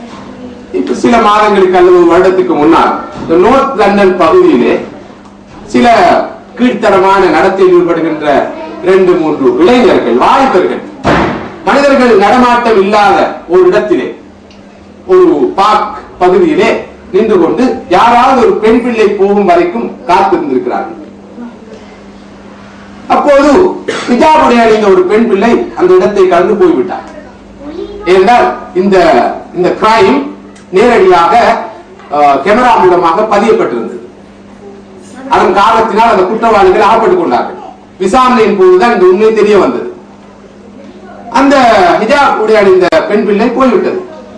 அந்த பையன்கள் அந்த பெண் பிள்ளைக்கு எந்த தொந்தரவும் செய்யவில்லை. அதற்கு பிறகு இன்னொரு பெண் வந்தால் அந்த பெண்ணை அவர்கள் கெடுத்து விட்டார்கள். இது கேமராவில் பதிந்த காரணத்தினால் அந்த குற்றவாளி அகப்பட்டுக் கொண்டார். பிறகு விசாரணை நடந்தது. விசாரணையின் போது இவர்கள் நினைத்தார்கள், அதாவது விசாரணை நடத்திய போலீசார் நினைத்தார்கள், இந்த குறிப்பிட்ட அவர்கள் மோசமாக நடத்திய அந்த பெண்ணை தான் இவர்கள் எதிர்பார்த்து திட்டமிட்டிருந்திருக்கிறார்கள். எனவேதான் முதலாவதாக சென்ற ஹிஜாப் உடை அணிந்த பெண்ணை இவர்கள் பிடிக்கவில்லை, இந்த பெண்ணை பிடித்தார்கள். இதற்கு பின்னால் திட்டமிட்ட ஒரு செயல் இருந்திருக்கிறது, இந்த பிள்ளையை தான் இவர்கள் டார்கெட் பண்ணியிருக்கிறார்கள் நினைத்து ஏன் முதலாவதாக சென்ற அந்த பெண்ணை அந்த முஸ்லிம் பெண்ணை விட்டுவிட்டு இந்த பெண்ணை நீங்கள் பிடித்தீர்கள் என்று கேட்ட போது அந்த இளைஞர்கள் சொன்ன பதில் என்ன தெரியுமா? அந்த பெண்ணை எப்படி பிடிப்பது? அவருக்கு முன்னாலும் பின்னாலும் 2-3 பேர் அவளை அழைத்துக் கொண்டு சென்றார்கள் அல்லவா, எப்படி அந்த பெண்ணை நாம் பிடிக்க முடியும் என்று சொன்னார். ஆனால் கேமராவிலே அந்த மனிதர்கள் படவில்லை. அப்போது போலீஸ்கார் சொன்னார்கள், இல்லை அந்த பெண் தனிமையாட்டம் இல்லை, நாம் கண்ணால் கண்டோம், அந்த பெண்ணை தான் முதலாவது பார்த்தோம். ஆனால் அந்த பெண்ணை சுற்றி ஆண்கள் இருந்தார்கள், பலமான ஆண்கள் இருந்தார்கள், எனவேதான் அந்த பெண்ணை விட்டுவிட்டோம் என்று நம்பகமாக இந்த விசாரணை பற்றி இந்த தகவல் பற்றி பத்திரிகையில் வந்ததாகவும் இதை வாசித்த ஒரு சகோதரர் சொன்னதாகவும் நம்பகமான ஒரு சகோதரர் சொன்னதாகவும் நான் கேள்விப்பட்டேன். இதை நான் என்றால் ஆச்சரியப்படவில்லை. இத்தகைய அல்லாஹ்வுடைய பாதுகாப்பு நிச்சயமாக இறை அடியார்களுக்கு இருக்கிறது. தூய்மையாக கற்பை பேண விரும்புகின்ற அல்லாஹ்வோடு நெருக்கமான உறவு கொண்டு வாழ்கின்ற மனிதர்களுக்கு இந்த பாதுகாப்பு கண்டிப்பாக கட்டாயமாக இருக்கிறது, இல்லாதவர்களுக்கு இல்லை. எனவே நாம் வேறு எந்த பாதுகாப்பை எடுத்தாலும் அந்த பாதுகாப்புகளுக்கு எந்த உத்தரவாதமும் கிடையாது அல்லாஹ்வுடைய பாதுகாப்பு இழக்கப்படுகின்ற போது. சகோதரிகளே, பாவங்கள் சபிக்கப்பட்டவை, அல்லாஹ்வினால் சபிக்கப்பட்டவை, அல்லாஹ்வுடைய தூதரினால் சபிக்கப்பட்டவை, மலக்குகளினால் சபிக்கப்பட்டவை, மனிதர்களினால் சபிக்கப்பட்டவை, என் மிருகங்களினாலும் சபிக்கப்பட்டவை. எனவே பாவம் செய்பவர்கள் சபிக்கப்பட்ட நிலையில் இருக்கிறார்கள். சாபம் அவர்களை சூழ்ந்திருக்கின்ற போது அவர்கள் எங்கே உருப்படியாக வாழ முடியும், நிம்மதியாக வாழ முடியும், சந்தோஷமாக வாழ முடியும், நிறைவோடு வாழ முடியும், அச்சுறுத்தல் இல்லாமல் வாழ முடியும், சோதனை இல்லாமல் வாழ முடியும் என்று சிந்திப்பார்கள். வட்டியை கொடுப்போரை நபி ஸல்லல்லாஹு அலைஹி வஸல்லம் சபித்தார்கள், வட்டி எடுப்பவரை சபித்தார்கள், வட்டிக்கு சாட்சியாக இருப்பவரை சபித்தார்கள், வட்டி கணக்கு எழுதுவரை சபித்தார்கள், வட்டியோடு தொடர்பட்ட அனைவரும் சபிக்கப்பட்டிருக்கிறார்கள். வட்டியோடு நமது குடும்பத்தாருக்கு தொடர்பு இருந்தால் லோன் என்ற பேரில், கிரெடிட் கார்டு என்ற பேரில், மோகேஜ் என்ற பேரில், பினான்ஸ் என்ற பேரில், இன்சூரன்ஸ் என்ற பேரில், எத்தனை பேர்களில் நாங்களே சொல்லுவோம், வாகனம் வாங்க கஷ்டமா பினான்ஸ் பண்ணி வாங்க இருந்தானே, வீடு வாங்க கஷ்டமாக்கி மோர்கேஜ் பண்ணி வாங்க இருந்தானே, சாமான் வாங்க கஷ்டமாக்கி கிரெடிட் கார்டு எடுப்போமே, ஊர்ல தோட்டம் வாங்க கஷ்டமாக்கி லோன் எடுத்து பாஸ் பண்ணி கொள்வோமே. இவ்வளவு நாங்க வெல்ல இன்ஃபார்ம்டான நாலேஜபிளான ஆட்களா இருக்கிறவங்களுக்கு எல்லாம் தெரியும். சாபத்தை வரவழைக்கிறோம், லானத்தை கூப்பிட்டு இருக்கிற வீட்டுக்கு கிரெடிட் கார்டு என்ற பேர்ல, மோர்கேஜ் என்ற பேர்ல, லோன் என்ற பேர்ல, பினான்ஸ் என்ற பேர்ல, இன்சூரன்ஸ் என்ற பேர்ல அவ்வளவு சாபங்களும் வீட்டுக்கு வருது. பிறகு பரக்கத்தில்ல, முசீபத்து பாருங்க, ஒன்றும் இல்லாத காலத்துல கூட நல்லா இருந்தோம், எல்லாம் இருக்கு ஏதோ இல்ல, வெறும் எம்ப்டினஸ் இப்படி வரத்தான் செய்யும். தெளிவான உண்மைகள். சாபம் யாருடைய சாபம்? படித்த ரப்புடைய சாபம். யாருடைய சாபம்? அல்லாஹ்வுடைய தூதருடைய சாபம். மதுபானத்தோடு தொடர்பாக 10 பேரை ஸல்லல்லாஹு அலைஹி வஸல்லம் அவர்கள் லானத் செய்திருக்கிறார்கள். ஒருவரை அல்ல, இருவரை அல்ல, மதுபானத்தோடு போதை வஸ்துக்களோடு தொடர்பாக 10 பேர் லானத் செய்யப்பட்டிருக்கிறார்கள். ஒரு ஆள் இருந்தா போதும், இந்த 10 பேர்ல ஒரு ஆள் வீட்டுல சூழல் இருந்தா போதும், அங்கு சாபம் வந்துவிடும், அங்கு லானத் வந்துவிடும். அல்லாஹ்வுடைய கஹர் நிச்சயமாக அங்கு வரும் என்பதை நாம் புரிந்து கொள்ள வேண்டும். ஆண்களை போல் உடை அணிகின்ற பெண்களை ஸல்லல்லாஹு அலைஹி வஸல்லம் அவர்கள் சபித்தார்கள். ஆண்களை போல் உடை அணிகின்ற பெண்களை ஸல்லல்லாஹு அலைஹி வஸல்லம் சபித்தார்கள். இன்றைக்கு நாங்க பார்க்கிறோம், ஆண்களை போல உடை அணிகிற பெண்களை பார்த்து பெருமைப்படுறவங்க இருக்கிறாங்க. ஏண்ட புள்ள ஹைலி கல்ச்சர் சிவிலைஸ்ட், ஏண்ட புள்ள இந்த பட்டிக்காட்டு கிழக்குலகத்து நம்ம ஒரு உடுப்பெல்லாம் உடுத்தாது, அதுக்கு விளங்காது, அவள் இங்க போன் அண்ட் புரோட்டா, அவருக்கு இப்படி நீங்க சொன்னா விளங்கும், அவருக்கு பாசியே விளங்குறதில்ல. முதலாவது அல்லாஹ்வுடைய பாச விளங்காது, ரசூலுடைய பாச விளங்காது அவருக்கு.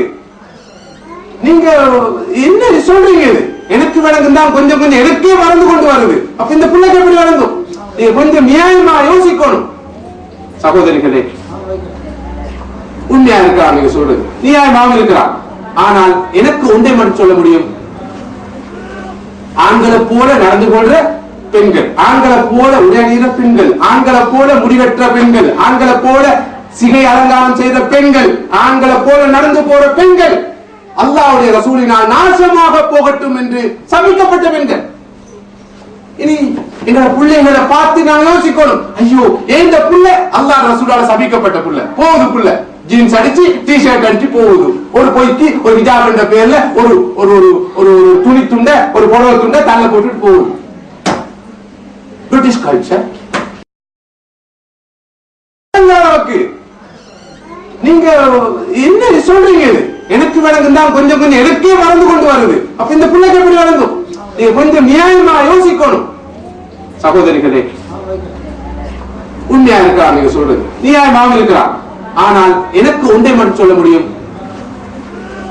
ஆண்களை போல நடந்து கொள்ற பெண்கள், ஆண்களை போல உடையணிகிற பெண்கள், ஆண்களை போல முடிவெற்ற பெண்கள், ஆண்களை போல சிகை அலங்காரம் செய்த பெண்கள், ஆண்களை போல நடந்து போற பெண்கள் அல்லாஹ்வுடைய ரசூலினால் நாசமாக போகட்டும் என்று சபிக்கப்பட்ட பெண்கள். இனி எங்க பிள்ளைகளை பார்த்து நான் யோசிக்கணும், ஐயோ இந்த புள்ள அல்லாஹ் ரசூலால சபிக்கப்பட்ட புள்ள, போகுது புள்ள ஜீன்ஸ் அடிச்சு டி-ஷர்ட் அடிச்சு போகுது, ஒரு பொய்க்கு ஒரு ஹிஜாப் என்ற பேர்ல ஒரு ஒரு ஒரு துணி துண்ட ஒரு புடவை துண்ட தள்ள போட்டுட்டு போகுது. British culture. நீங்க சரியான பேச்சை பேசுறீங்க. அப்படித்தான் இங்க உடுப்பாங்க. இல்ல ஏழை பிள்ளை மட்டும் வித்தியாசமா உடுத்தா சிரிப்பாங்களே. உண்மைதான் அது. உண்மையிலே சிரிப்பாங்க. சிரிக்க விடாதீங்க. ஆனா மனசுல வச்சுக்கோங்க, உங்களோட புள்ள அல்லாஹ் ரசூலுடைய சாபத்தை சுமந்து நில்ல போகுது, லானத்தை சுமந்து நில்ல போகுது. எதை தெரிவு செய்ய போறீங்க? ரெண்டுல ஒண்ணு தெரிவு செய்யணும். அடுத்தவங்க சிரிக்கிறத பட்டிக்காடு நாகரிகம் தெரியாதவர்கள் என்று பார்க்கிறத தெரிவு செய்ய போறீங்களா? அல்லாஹ் ரசூல் உடைய சாபம் என் பிள்ளைக்கு வரக்கூடாது என்ற விஷயத்தில் உறுதியா இருக்க போறீங்களா?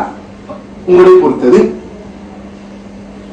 வேளாண் தெளிவாக வந்த ஹதீஸ் ஸல்லல்லாஹு அலைஹி வஸல்லம் சொன்னார்கள், ஆண்களை போல நடந்து கொள்ற பெண்கள் உங்களோட வீடுகள்ல இருந்தா வீட்டை விட்டு வெளியேற்றுங்க சொல்லி. வெளியேற்ற தேவையில்ல, போயிடுவாங்க. ஆண்களை போல நடந்து கொள்ற பெண்கள் உங்களோட வீடுகள்ல இருந்தால் வீடுகள் இருந்து வெளியேற்றி விடுங்க ஸல்லல்லாஹு அலைஹி வஸல்லம் சொன்னாங்க. நான் சொல்றேன், வெளியேற்ற தேவையில்ல, அவங்களே போயிடுவாங்க, போறாங்க, போவாங்க. இதெல்லாம் நிதர்சனமான உண்மைகள், பிரத்யட்சமான உண்மைகள். துரஷ்டம், கவலை, இவ்வளவு பெரிய உண்மைகளை இந்த சமுதாயம் புரிந்து கொள்ளாமல் இருப்பது. நாகரிகம் என்ற மாயையில் சிக்கி தன்னைத்தானே அழித்துக் கொள்கின்ற ஒரு பரிதாபமான ஒரு நிலையைத்தான் இந்த சமுதாயத்தில் நாங்கள் பார்க்கிறோம்.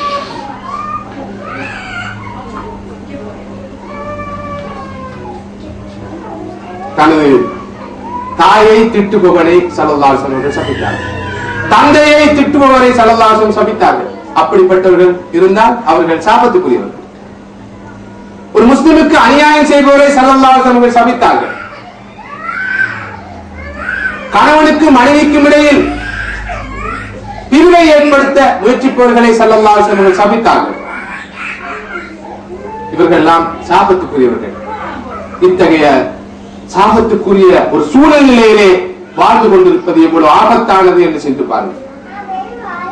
தனது கணவனை விட்டு அவருடைய அதிருப்தியாய் பெற்ற நிலையில் ஒரு பெண் இருந்தால் அவள் சாபத்துக்குரியவள் என்று சொன்னார்கள் ரசூலுல்லாஹி ஸல்லல்லாஹு அலைஹி வஸல்லம். தனது கணவனை விட்டு அவருடைய அதிருப்தியை பெற்ற நிலையில் ஒரு பெண் இருப்பாள் என்று இருந்தால் அந்த பெண் சாபத்துக்குரியவள் சொன்னார்கள் ஸல்லல்லாஹு அலைஹி வஸல்லம். தனது தந்தை அல்லாத மற்றொருவரை தனது தந்தை என்று சொல்பவர் சாபத்துக்குரியவர் சொன்னார்கள் ஸல்லல்லாஹு அலைஹி வஸல்லம். இன்று இந்த மேற்குலக நாடுகளின் பிரஜா உரிமையை பெற்றுக் கொள்வதற்காக தந்தையை மாற்றுபவர்கள், தாயை மாற்றிக் கொள்பவர்கள், ஏன் கணவனை மனைவியை மாற்றிக் கொள்பவர்கள் இருக்கிறார்கள். இந்த பிரஜா உரிமையை பெற்றுக் கொள்வது சிட்டிசன்ஷிப்.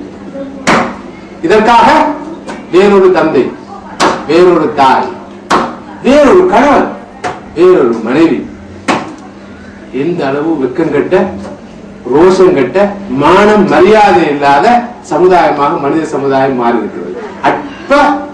அற்பத்திலும் அற்பமான சில அடைவுகளுக்காக இவ்வாறு தனது தந்தை அல்லாதவரை தனது தந்தை என்று சொல்வோர் நாசமாகட்டும் என்று சொன்னார்கள் ஸல்லல்லாஹு அலைஹி வஸல்லம். அதுக்கு பிறகு பரக்கத்தில் என்று சொல்றது. எங்க பரக்கத்து வர லானத் வந்தா, லானத் இருக்கும் இடத்தில் பரக்கத்து இருக்காது. கைலஞ்சம் வாங்குபவரையும் கைலஞ்சம் கொடுப்பவரையும் லானத் செய்தார்கள் ஸல்லல்லாஹு அலைஹி வஸல்லம். பிரைட் பண்றது, இன்றைக்கு பர்த் சர்டிபிகேட் எடுக்கிறதுக்கு ஒரு முறை கைலஞ்சம், மேரேஜ் சர்டிபிகேட் எடுக்கிறதுக்கு இன்னொரு கைலஞ்சம், அந்த ரெஜிஸ்ட்ரேஷனுக்கு இன்னொரு கைலஞ்சம், இந்த டாக்குமெண்ட்க்கு மற்றொரு கைலஞ்சம், எல்லாம் கொடுத்து போட்டுட்டு அப்புறம் வந்து சுஜூதுல தலை வைக்கிறது, யாரா எனக்கு பரக்கத்து செய்யும் சொல்லி.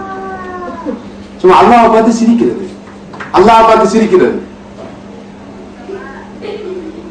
அவன் வானம் என்று சொன்னதெல்லாம் செஞ்சு போட்டுட்டு அப்புறம் அநியாயங்களை செஞ்சு போட்டுட்டு அப்புறம் வந்து எதை போலன்னு சொன்னால், ஒரு கடையில தொழில் பார்க்கிறோம், முதலாளி சொன்ன ஒன்றையுமே செய்யறது இல்லை, முதலாளி சொல்றதுக்கு எல்லாம் செய்யறதெல்லாம் மாற்றம். கடைசியா கடையை மூடுற நேரம், முதலாளி நீங்க தான் பெரிய முதலாளி, உங்களை தவிர முதலாளி இல்ல, உங்களோட புகழே புகழ், உங்களோட பெருமையே பெருமைன்னு சொன்னா முதலாளி இவரை புரிஞ்சு கொள்வாரா? அவருக்கு அது தேவையில்ல. அவருடைய துதி அல்ல அவருக்கு முக்கியம். எந்த அளவு தூரம் கடையில் நான் சொன்னவாறு நடக்கிறான், எனது இன்ஸ்ட்ரக்ஷன்ஸை என்னுடைய அறிவுறுத்தல்களை ஏற்று வியாபாரம் செய்யறான்னு தான் பார்ப்பானே தவிர காலையில் மாநிலம் வந்து முதலாளியை பாராட்டுறது புகழ்றதை அவன் எதிர்பார்க்க போறதில்லை. அதே மாதிரி ரப்புல் ஆலமீனான அல்லாஹ் அவனது கட்டளைகளை நாம் சரியாக ஏற்று பின்பற்றுகிறோமா, ஏவல்களை எடுத்து நடக்கிறோமா, விளக்கல்களை கவர்ந்து நடந்து கொள்கிறோமா என்பதை பார்க்கிறானே தவிர அதிகமாக எமது புகழை அல்லது நாம் ஓதுகின்ற சில திக்ரவுராதுகளை சில வணக்க வழிபாடுகளைத்தான் அவன் எதிர்பார்க்கிறான் என்று நினைத்தால் அது பிழையானது. அது மேலதிகமாக அமையக்கூடிய அம்சங்கள் என்பதை புரிந்து கொள்ள வேண்டும். பாவங்கள் ஈடுபடுவதற்கு அல்லாஹ்வுடைய ரசூல் ஸல்லல்லாஹு அலைஹி வஸல்லம் துஆ இல்லாமல் போய்விடும். நபி ஸல்லல்லாஹு அலைஹி வஸல்லம் துஆவுக்கு அருகதையற்றவர்களாக அல்லாஹ்வுக்கு ரசூலுக்கு மாறு செய்வர்கள் இருப்பார்கள். மலக்குகள் நாளாந்த பிரார்த்தனை செய்து கொண்டிருக்கிறார்கள். நன்மை செய்வர்களுக்காக மலக்குகள், ரஹ்மத்துடைய மலக்குகள் துஆ செய்து கொண்டே இருக்கிறார்கள். அல்லாஹ்வுக்கு மாறு செய்கிற, ரசூலுக்கு மாறு செய்கிற பாவ காரியங்களில் ஈடுபடுபவர்களுக்கு மலக்குகளுடைய துஆ கிடைப்பதில்லை. நாளாந்தம் அவர்கள் செய்து கொண்டிருக்கிற அந்த பிரார்த்தனை இல்லாமல் போய்விடும்.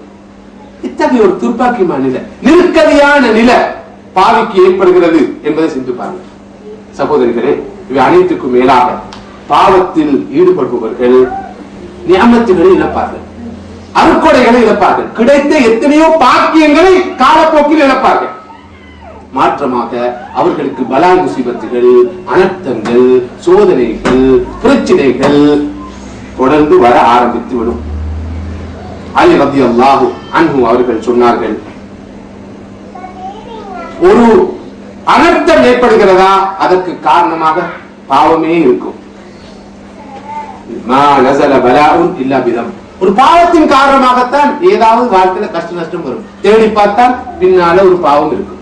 வாழ்க்கையில ஒரு கஷ்டம் நஷ்டம், ஒரு பிரச்சனை, ஒரு கவலை, ஒரு வேதனை வந்தால் தேடி பார்த்தால் பின்னால் ஒரு பாவம் இருக்கும் என்று சொன்னார்கள் அலி ரலியல்லாஹு அன்ஹு. உமா அஸாபக்கும் மின் முஸீபத்தின் ஃபபிமா கஸபத் ஐதீக்கும். உங்களுக்கு வாழ்க்கையில கஷ்ட நஷ்டம் வருதுன்னு சொன்னால் அது உங்களுடைய கைகளால நீங்க தேடிக்கொண்டவை என்று சொன்னார்கள் என்று சொல்கிறது புனித அல் குர்ஆன்.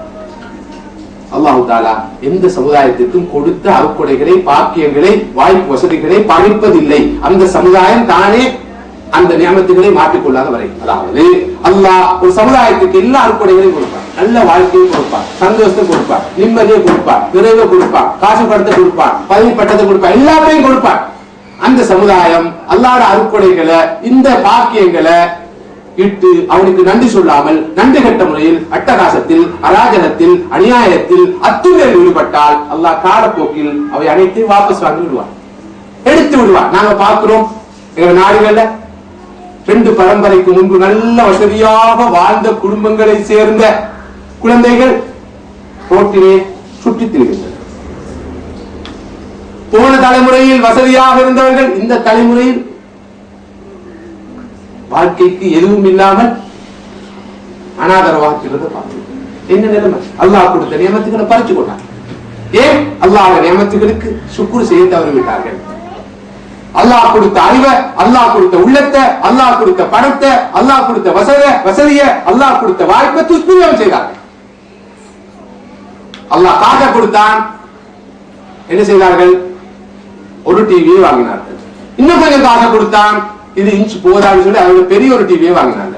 இன்னும் கொஞ்சம் காசை கொடுத்தான், டெக்கு வாங்கினார்கள். இன்னும் கொஞ்சம் காசை கொடுத்தான், சிடி பிளேயர் வாங்கினார்கள். இன்னும் கொஞ்சம் காசை கொடுத்தான், டிஜிட்டலாக வேணும் என்று சொல்லி டிவிடி பிளேயர் வாங்கினார்கள். இன்னும் கொஞ்சம் காசை கொடுத்தான், இது சரியா இந்த டிவி அவுடேட்டட் பிளாட்டா வாங்கணும். என்னை விட 10 தான் அதிகமா தெரிஞ்சிருக்கு, தெரிஞ்ச கொஞ்சத்தை வச்சு சொல்றேன்.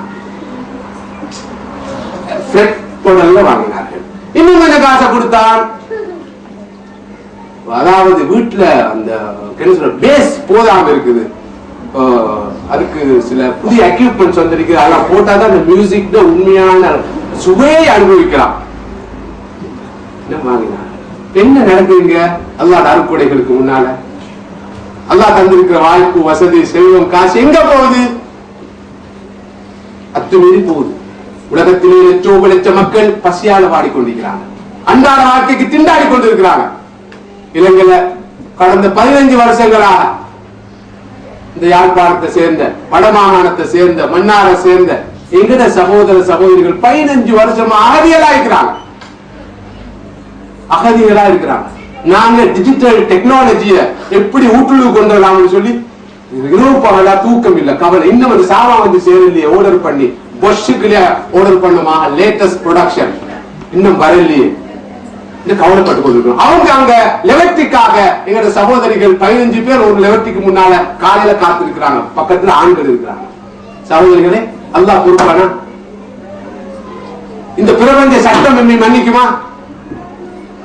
ஒரு பக்கம் போஷாக்கின்மையால் சாகின்ற மனிதர்கள், மறுபக்கம் உடற்பருமன் பிரச்சனையினால் மருந்து குடிக்கிற சமுதாயம். ஒரு பக்கம் போஷாக்கின்மை, திண்டத்துக்கு சாப்பாடு இல்ல, போஷாக்கின்மையால் உலகிலே நாளாந்த 30,000 குழந்தைகள் சாகின்றன. தெரியுமா உங்களுக்கு? சாப்பாடு இல்லாம ஆல்மோஸ்ட் எவ்ரி டே 30,000 children சாகுறாங்க. இங்க நாங்க உடற்பருமன் கூடி, உடற்பருமன்டா கொழுப்பு, சாப்பாடு கூடி, கொலஸ்ட்ரால், பிபி, பிளட் பிரஷர், ஹார்ட்ல ப்ராப்ளம், உடம்ப குறைக்கிறதுக்கு, கொழுப்பை குறைக்கிறதுக்கு மருந்து குடிக்கிறோம். கோகா-கோலா, பெப்சி, அது இது போதாது, மருந்து குடிச்சு உடம்ப குறைக்க ட்ரை பண்ணி குடிக்கிறோம். ஒரு பக்கம் உடற்பருமன் பிரச்சனை, மறுபக்கம் போஷாக்கின்மை. அல்லாஹ் ரஹ்மத்து கிடைக்கும், கிடைக்குமா?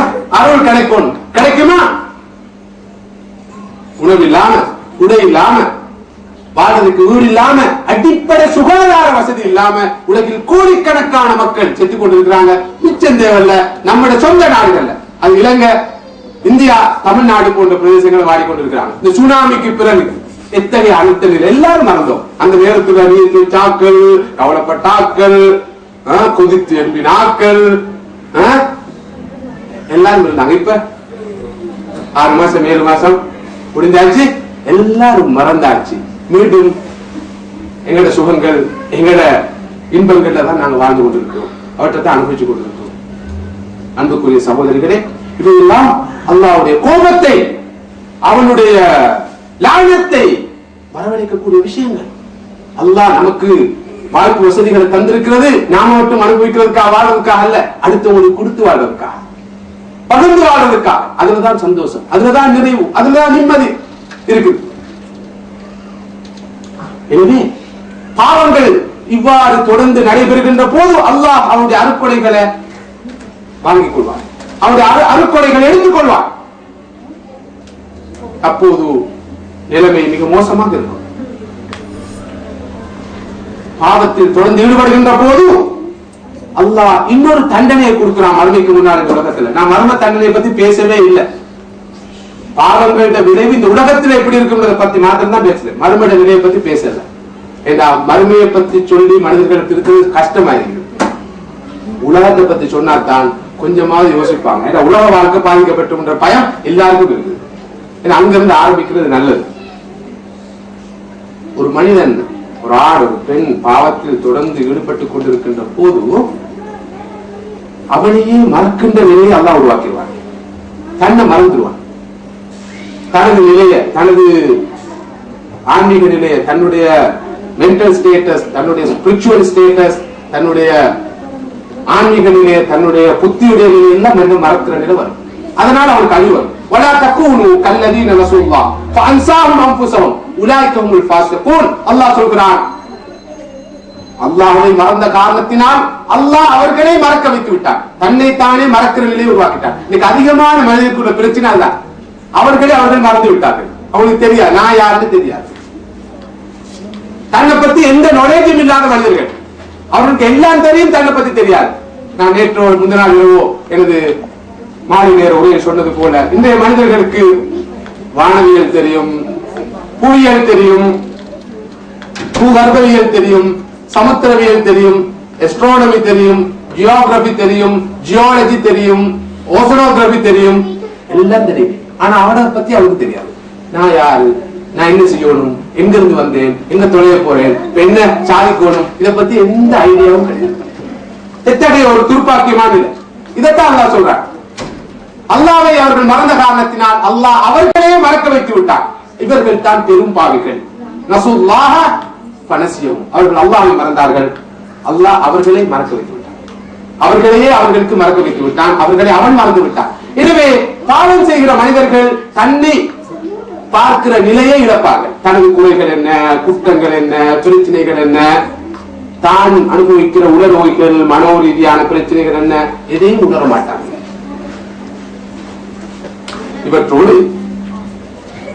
பாவங்கள் ஈடுபடுவதற்கு நெருக்கடியான இக்கட்டான பிரச்சனைகளும் சோதனைகளும் நிறைந்த ஒரு வாழ்க்கை தான் கிட்டும் என்று ரப்பல் ஆலமீன் சொல்றார்.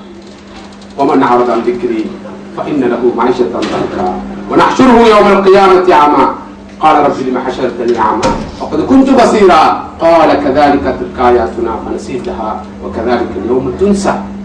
யார் என்னை மறக்கிறார்களோ, என்னை விட்டு தூரமாகிறார்களோ, அவர்களுக்கு கஷ்டமான நெருக்கடியான இக்கட்டான வாழ்க்கையே கிடைக்கும், கிட்டும். இது உலகத்துல. இப்படிப்பட்ட மனிதர்களை மறுமையிலும் நாம் கண் பார்வை அற்ற குருடர்களாகவே எழுப்புவோம். அப்போது அவர்கள் காலவற்றிலும் ஹஷர்தனி ஆமா, யா அல்லாஹ், என்னை நீ ஏன் கண் பார்வை இல்லாத குருடனாக எழுப்பினாய்? குறித்து பசீரா, நான் உலகத்தில் கண் பார்வை உள்ளவனாக அல்லவா இருந்தேன் என்று சொல்கின்ற போது அல்லாஹ் சொல்வான், எனது ஆயத்துகள், வழிகாட்டல்கள், போதனைகள் வந்த போது நீ கண்ணிருந்தும் கூழனை போல் நடந்து கொண்டாய். எனவே இங்கு உண்மையிலேயே நீ கூழனாக எழுப்பப்படுகிறாய் என்று பதில் சொல்லப்படும். சகோதரிகளே, அல்லாஹ்வை புறக்கணித்து அவரது வழிகாட்டல்களை புறக்கணித்து வாழ்கின்ற போது இந்த உலகத்தில் நெருக்கடி நிலை வரும், மன அழுத்தம் வரும், மன இறுக்கம் வரும், கவலை வரும், கலக்கம் வரும், பயம் வரும், அச்சம் வரும், விரக்தி வரும், வாழ்க்கையில் நம்பிக்கை இனம் வரும், சோர்வு வரும் என்பது தெளிவாக சொல்லப்பட்ட உண்மை. படித்து இறைவன் சொல்றான், நிச்சயமா வரும்.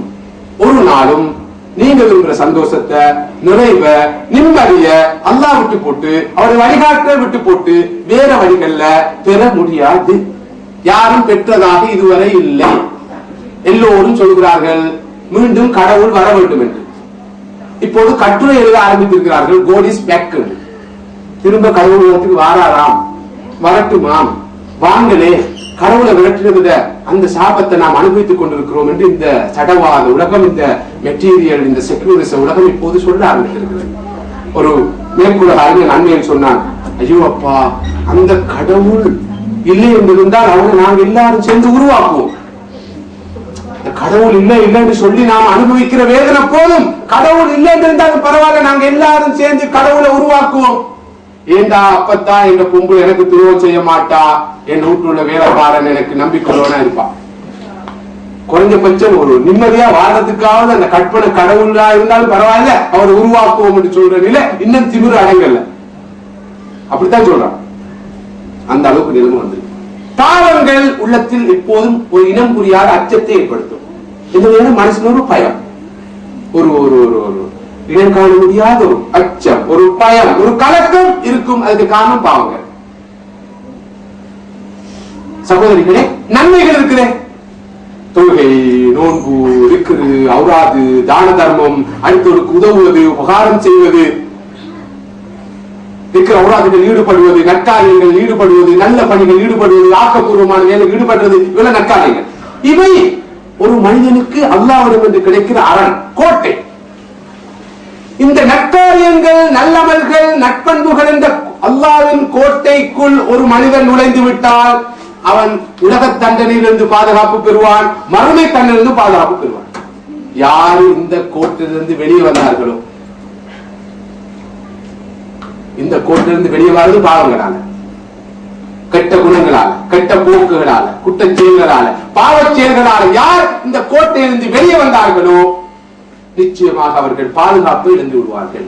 அச்சம் சூழ்ந்த நிலை, ஆபத்து நிறைந்த ஒரு நிலைதான் அவர்களுக்கு இருக்கு. எனவே பாவிகள் எப்போதும் அச்சத்தோடு பயத்தோடு இனம் புரியாத மன நடுக்கத்தோடு வாழ்கின்ற நிலையை பாவம் உருவாக்கும் என்று இமாம் இப்னு கையிம் ரஹ்மத்துல்லாஹி அவர்கள் அழகாக விளக்குவார்கள். பொதுவாக சொல்வதாக இருந்தால் பாவங்கள் எல்லா வகையான பரக்கத்துகளையும் அழித்துவிடும். ரிஸ்கில் உள்ள பரக்கத்தை பாவங்கள் அழிக்கும், ஆயுள் உள்ள பரக்கத்தை அழித்துவிடும், அறிவில் உள்ள பரக்கத்தை அழித்துவிடும், அமல்ல உள்ள பரக்கத்தை அழித்துவிடும். உலக பரக்கத்து, ஆகிரத்துடைய பரக்கத், எல்லா பரக்கத்துகளையும் அழிக்கக்கூடியவை தான் பாவங்கள். முஸ்லிம்கள் மாத்திரமல்ல சகோதரிகளே, உலகிலே மிகப்பெரிய மனிதர்களுடைய கவலைகளை போக்குவதற்கு என்று உருவான மிகப்பெரிய மனோதத்துவ மருத்துவர்கள், உதாரணமா Dale Carnegie how to stop worrying and start living என்ற பிரபலமான நூலை எழுதியவர்.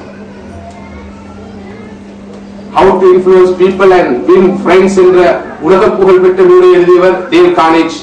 கார்ல் ஜுங் உலக புகழ்பெற்ற மனோதத்துவ மருத்துவர். Alexis Carrel man the unknown என்ற நூலை எழுதி நோபல் பரிசு பெற்றவர்.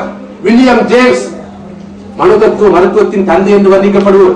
இந்த மேற்குலகை சேர்ந்த மனோதத்துவ அறிஞர்கள், கவுன்சிலிங்கில் துறைபோக கற்றவர்கள் எல்லாம் இன்று என்ன சொல்கிறார்? அன்றைய காலங்கள் வலியுறுத்தி அவர்கள் எல்லாம் சற்று முந்தியவர்கள். அவர்கள் வலியுறுத்தி வந்த கருத்துக்கள் என்னவென்றால், ஆன்மீகம், ஸ்பிரிச்சுவாலிட்டி, பாவம் இல்லாத குற்றங்கள் செய்யாத வாழ்க்கை, ஆன்மீக வாழ்க்கை, ஆன்மீகத்தை சார்ந்த வாழ்க்கை, இறைவனுடன் தொடர்பான வாழ்க்கை, இறை நம்பிக்கை, கடவுள் நம்பிக்கையோடு நெருக்கமான வாழ்க்கை, நன்மைகளும் நல்ல நடத்தையும் உள்ள வாழ்க்கை தான் மனிதனுக்கு நிம்மதியை கொடுக்கும், சந்தோஷத்தை கொடுக்கும். இந்த உலகத்தில் இருக்கிற டென்ஷன், வரிஸ், ஸ்ட்ரெஸ், டிப்ரெஷன் முதலான, ஆன்சைட்டி முதலான இன்று இருக்கிற அனைத்து மனோவியாதிகளுக்கும் அதுதான் அருமருந்து என்ற கருத்தை அந்த அந்நிய அறிஞர்களை அடித்து சொல்கின்ற போது, நாம் இவ்வளவு பெரிய பாக்கியத்தை பெற்று, இறைவனுடைய வழிகாட்டலை பெற்று, அவருடைய தீனை பெற்று, குர்ஆன் சுன்னாவை பெற்றிருந்தும் பாராமுகமாக இருப்பது, பொதுபோக்காக இருப்பது, அழிவை நோக்கி போவது, அழிபவர்களோடு சேர்ந்து அழுண்டு போவது, இந்த நாகரிகம் என்ற பெயரில் அநாகரிகத்தில் போய் விழுந்து நானும் அழிந்து, எந்த குடும்பமும் அழிந்து, அடுத்த பரம்பரையும் அழிவதற்கு வழிவகுப்பது இத்தகைய துர்ப்பாக்கியம் என்று சிந்தித்து பாருங்கள். இந்த பெரிய உண்மையை நானும் நீங்கள் புரிந்து கொள்ள முடியும் என்றிருந்தால், பாவங்களின் பார்வைகள் விபரீதங்களை அறிந்து கொள்ள முடியும் என்றிருந்தால், நிச்சயமாக அது மிகப்பெரிய பாக்கியமாக இருக்கும். ஒரு நல்ல வாழ்க்கையை, நன்மை நிறைந்த வாழ்க்கையை, நன்மைமயமான வாழ்க்கையை வாழ முடியும் என்றிருந்தால் அது மிகப்பெரிய பாக்கியம். காபிராக இருந்தாலும் கூட நன்மை செய்கிற மனிதர்கள் மறுமைக்கு முன்னால் இந்த உலகத்தில் எந்த இன்பத்தை அனுபவிக்கிறார்கள் என்பதற்கு அன்னை தெரேசாவுடைய வாழ்க்கை சான்றாக இருக்கிறது. எங்கு பிறந்து எங்கு வளர்ந்து எப்படி அந்த பெண் காபிராக இருந்த பெண், முஸ்லிம் அல்லாமல் இருந்த பெண், ஆனால் நன்மைகள் செய்ய வேண்டும், மனித இனத்துக்காக வாழ வேண்டும் என்று விரும்பிய ஒரே காரணத்தினால் மறுமையில் அந்த பெண்ணுடைய எப்படி இருந்தாலும் உலகத்தில் அந்த பெண் எப்படி போற்றப்பட்டால், மதிக்கப்பட்டால், எத்தகைய செல்வ நிலையில் அந்த பெண் இருந்தால், வளமான வாழ்க்கை பெறும் வாய்ப்பை பெற்றால் என்று சிந்தித்து பாருங்கள். துணைசவசமாக தெரேசாக்களை சொல்ல வேண்டிய நிலை உருவாகிவிட்டதே என்று நினைத்து இரத்த கண்ணீர் வடிக்க வேண்டும். எத்தனை ஹதீஜாக்களை, ஆயிஷாக்களை, பாத்திமாக்களை இவ்வாறு உதாரணம் சொல்ல முடியும் இந்த காலத்தை பொறுத்தவரையிலே என்று சிந்தித்து பாருங்கள். எனவே அத்தகைய ஹதீஜாக்கள், ஆயிஷாக்கள், பாத்திமாக்கள் இன்றைய உலகத்துக்கு எங்கும் இல்லாத அளவுக்கு தேவைப்படுகிறார்கள் சகோதரிகளே. எனவே உங்களுக்காக வாழாமல் அடுத்தவர்களுக்காக, மனித சமுதாயத்திற்காக வாழுங்கள், மறுமைக்காக வாழுங்கள், அடுத்த பரம்பரைக்காக வாழுங்கள், ஒரு லட்சியத்தோடு வாழுங்கள், ஒரு கொள்கைக்காக வாழுங்கள். பிறந்தோம் என்பதற்காக வாழாமல் ஏதாவது உலகத்தில் சாதிக்க வேண்டும் என்ற நோக்கத்தோடு வாழுங்கள். அப்போது உங்களுடைய வாழ்க்கை எல்லா வகையிலும் வளமாக இருக்கும். மறுமைக்கு முன்னால் உங்களுடைய உண்மை வாழ்க்கை சிறப்பாக அமையும். இந்த உண்மைக்கு பின்னால் உங்களுடைய நிரந்தரமான நிலையான மறுமை வாழ்க்கை வெற்றிகரமாக அமையும். அந்த வகையில் அல்லாஹ் சுப்ஹானஹு வ தஆலா எனக்கும் உங்களுக்கும் அருள் பாலித்து நல்ல வழியில், ஆன்மீக வழியில், சுவனப்பாதையில், அல்லாஹ்வை நோக்கிய பாதையில் வீர்நடை கூடுவதற்கு தௌஃபீக் செய்து அருள் புரிவானாக. வாஹிரு தஅவானா அல்ஹம்துலில்லாஹி ரப்பில் ஆலமீன். அஸ்ஸலாமு அலைக்கும் வ ரஹ்மத்துல்லாஹி வ பரகாத்துஹு. ஜஸாக்குமுல்லாஹு.